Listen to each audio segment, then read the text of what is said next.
Bonjour à tous et bienvenue pour un nouveau test. Aujourd'hui, on va parler des Arbili G9 qui sont disponibles directement sur Amazon au prix de 45 €. Vous avez le lien dans la description, c'est directement la marque qui me l'a envoyé. Et donc, on est sur du petit trou wireless qui va être un peu de l'entrée de gamme, mais qu'est-ce que ça vaut réellement? On voit ça tout de suite dans ce petit test. Donc, ce qui fait que déjà, alors première chose au niveau de la boîte, on est sur quelque chose avec du simili-cuir dessus, ce qui fait que c'est assez sympathique. On a un petit peu cet effet premium, cet effet un petit peu délicat qui donne à cette boîte en plus de ça quelque chose qui est sympathique puisque c'est assez allongé, assez aplati. Ça me fait un petit peu de loin penser au Cambridge Melomania 1 avec aussi cette petite micro USB sur le côté ici qui est pas très design. Ce qui est sympathique, c'est d'avoir ici en dessous en fait, mais comme on va les poser comme ça, on va le voir tout de suite, les LED pour la charge. Et donc ce qui fait que on a deux informations, pas trois, hein, deux, parce que ça veut rien dire. Donc on a d'abord l'information, donc quand vous allez reposer directement les écouteurs dedans, en fait, l'information de la boîte, donc c'est-à-dire combien 7% entre les 25, 50, 75, blablabla. Et après, ça va vous afficher en fait la charge de chaque écouteur. Donc de chaque côté, ça va s'illuminer, donc pour dire que cet écouteur-là est encore en charge.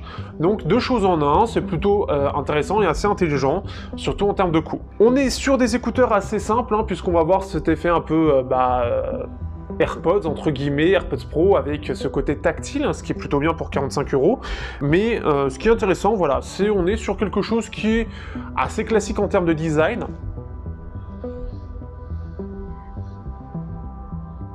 C'est en tout cas pour 45 €, c'est à peu près la finition qu'on a l'habitude d'avoir à ce prix-là. Donc pas de grand chose de particulier dans le design de ces écouteurs.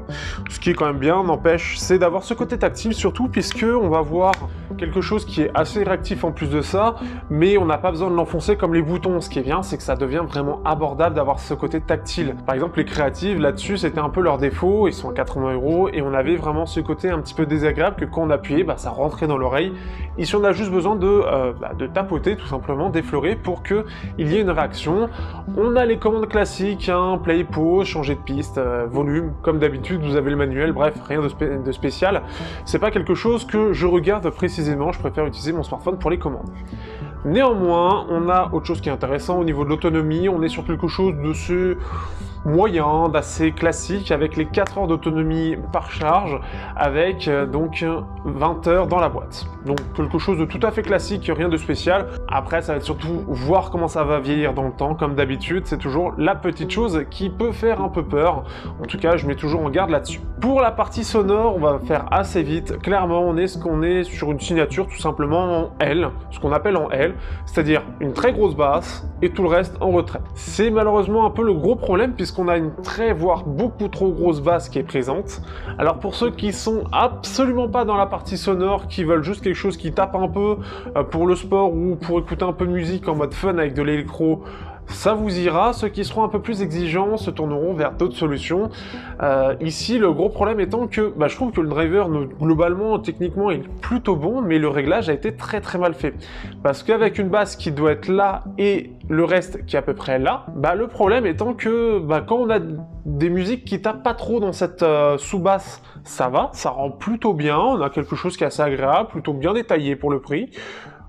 Ça rend plutôt bien, mais dès qu'on va être sur l'électro, etc., on va avoir une basse qui va prendre toute la place, hein, faut le dire ce qui est. Moi qui ai découvert il y a pas longtemps l'artiste Skeller, qui est assez particulier, assez sympathique, et bien le problème étant qu'il a tendance à utiliser une basse très profonde, qui permet de mettre un peu de l'ambiance. Le problème étant que sur certaines musiques, quand en plus ça tapote un peu cette sous-basse, ça tapote aussi tout le reste des fréquences. Donc clairement en fait ça va créer comme comme une saturation tout simplement, jusqu'au haut médium, ce qui fait que c'est pas très très bon, sachant qu'en plus de ça c'est vachement retrait.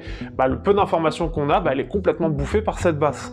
Donc c'est très très bizarrement réglé, c'est clairement juste là pour le fun, le pur fun, et clairement c'est pas pour la beauté de la musique que vous allez écouter ça.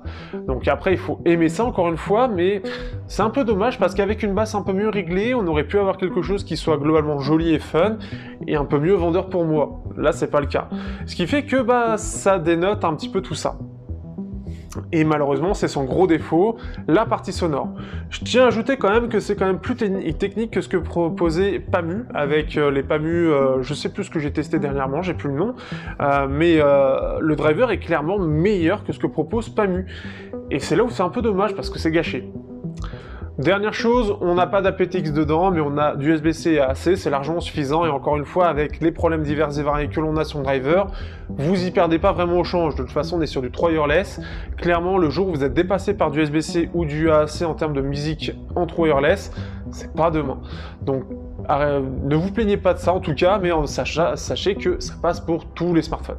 Que pensez donc de ces Arbili G9? Eh bien, globalement, ça vaut son prix. C'est plutôt bien présenté, on est malheureusement sur du micro USB, mais c'est assez normal en true wireless. Le plus gros problème étant que la basse est beaucoup trop dominante sur tout le reste et vient bouffer toutes les grosses fréquences. Donc à part si vous êtes très gros amateur de très grosses basses, là vous apprécierez. Si vous êtes très fan d'électro et voilà, vous voulez juste vous ambiancer, ça ira très bien.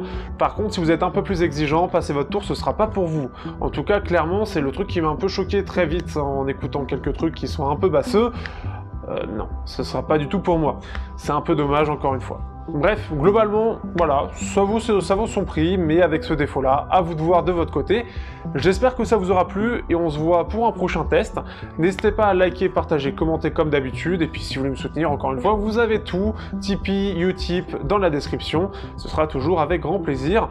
N'hésitez pas aussi à rejoindre le Discord si vous êtes intéressé pour parler d'audio ensemble. Sur ce, à bientôt.